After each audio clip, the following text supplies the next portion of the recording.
मेरी पहली सैलरी क्या थी यही जानना चाहते हो? थंबनेल में देखा है तभी वीडियो देखने के लिए आए हो। पूरी जानकारी दी जाएगी इस वीडियो में। मैं कैसे असिस्टेंट प्रोफेसर बना, मेरी पहली जॉब, मेरी पहली सैलरी, ये सारी कहानी आपको मैं सुनाऊँगा। असिस्टेंट प्रोफेसर बनने की कहानी मेरी ज़ुबानी। तो शुरुआत से लेकर आखिरी तक वीडियो को देखिए, सारी जानकारी यहीं मिलने वाली है आपको। तो दरअसल बात ये है कि 2016 में मैं एक कॉर्पोरेट कंपनी में काम कर रहा था दिल्ली में, और वही 9 से 6 की ज़िंदगी से मैं बोर हो चुका था और मुझे चाहिए था अपनी लाइफ में, जी हाँ, अपनी ज़िंदगी में एक यू टर्न, जो कि मुझे एकेडमिक में नज़र आने लगा।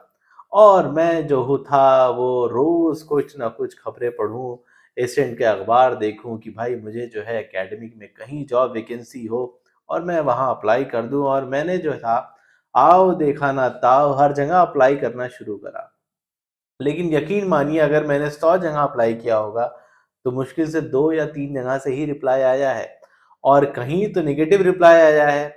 एक जॉब वैकेंसी निकली थी उत्तराखंड में, जहाँ मैंने सुबह अप्लाई किया और शाम को मेरे पास कॉल आ जाती है, और 2-2 बार कॉल करते हैं। ऐसा लग रहा था कि मुझसे ज़्यादा तो यही लोग डेस्परेट हैं मुझे लेने के लिए।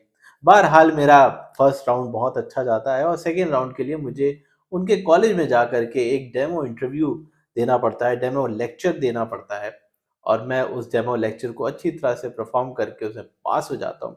बस जो है वो घूम फिर करके किस पे आ जाती है, सैलरी पे, कि सैलरी क्या होनी चाहिए। मैं आपको बताना चाहूँगा कि ये 2017 की बात है, 2017 अक्टूबर-नवंबर की बात है, और मैं कॉर्पोरेट में काम कर रहा था। मेरी सैलरी उस ज़माने में कुछ 25 या 26,000 रुपए थी। अब ज़ाहिर-सी बात है भाई, आप 25 छ 26,000 रुपए कमा रहे हो, आप एकेडमिक्स में जा रहे हो, तो आप ये उम्मीद करते होगे कि आपको हाइक मिले, आपको अच्छी सैलरी मिले। और दरअसल वो शहर छोटा था, तो मुझे पता था कि मेरे खर्चे शायद इसी सैलरी में आ जाएँ। लेकिन एक एक बहुत इम्पोर्टेंट चीज़ है जो आपको हमेशा याद रखनी है, ये भी मैं पॉइंट आपके साथ डिस्कस करूँगा।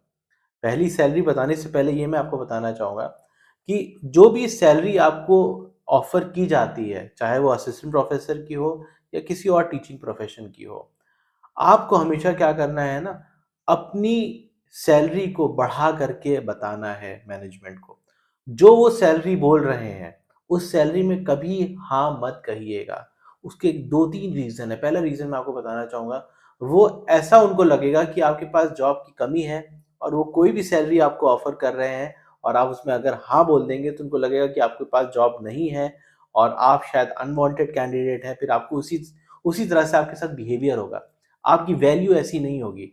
लेकिन जहाँ आप थोड़ा-सा नेगोशिएट करेंगे, जैसे मान लीजिए किसी ने बोला 50,000, आपने कहा नहीं भाई मेरी तो 60,000 बननी चाहिए।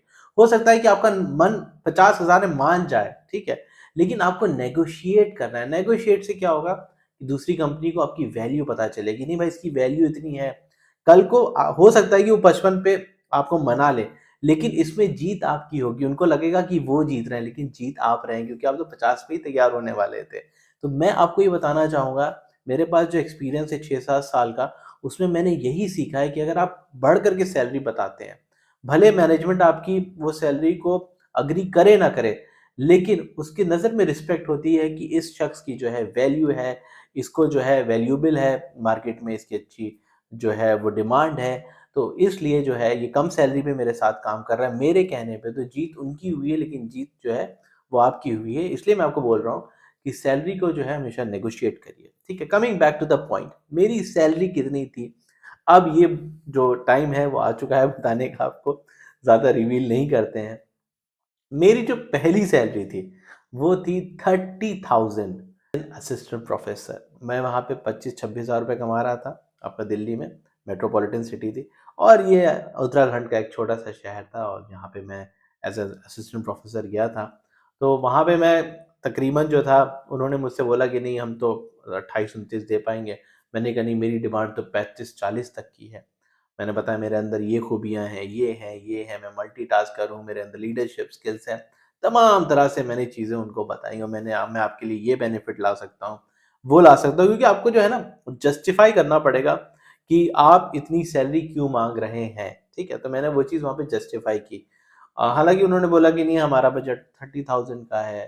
फिर हमारी 2-3 दिन बातचीत हुई। मैंने कहा यार नहीं 30,000 तो बहुत कम हो जाएगा मेरी एक्सपर्टीज़ के हिसाब से ये वो। हालाँकि 2-3 दिन बात चली और मैं उनकी बात मान गया और मैं मैं राज़ी हो जाता, मैं शायद 28 में भी राज़ी हो जाता, लेकिन 30 में मैं इसलिए मनवाना चाह रहा था उनको ताकि उनको लगे कि मेरी वैल्यू है। और ये चीज़ बहुत ज़रूरी होती है, इसलिए मैं आपके साथ शेयर कर रहा हूँ कि हमेशा जो है अपनी जो सैलरी है इसको नेगोशिएट करें। ऐसे ही किसी की बात को मत मानें, चाहे आप जितने भी डेस्परेट हों, चाहे आपके पास शायद कल को ₹1 नहीं बच रहे हों और आपको नौकरी करना बहुत ज़रूरी हो, लेकिन फिर भी थोड़ा-सा नेगोशिएट करेंगे, भले वो 2,000 का हो, 3,000 का हो। इससे आपकी नज़र जो है दूसरे की नज़र में आपकी वैल्यू बढ़ जाती है एज़ एन एम्प्लॉयी। सो जो थंबनेल देखा आपने, जो टेक्स्ट देखा आपने, उसका रिप्लाई आपको मिल गया है। थोड़ा-सा टाइम लगा बताने में, लेकिन मैंने आपको बता दिया और उम्मीद करते हैं वीडियो आपको अच्छी लगी होगी। कहने की ज़रूरत नहीं हो सकता आपने चैनल को सब्सक्राइब कर लिया हो। अगर वीडियो अच्छी लगी तो ज़रूर लाइक कर दीजिएगा और इसी तरह का आपको कंटेंट इस चैनल पे मिलता रहेगा। आपने मेरा वीडियो यहाँ तक देखा इसके लिए आपका बहुत-बहुत शुक्रिया। Thank you.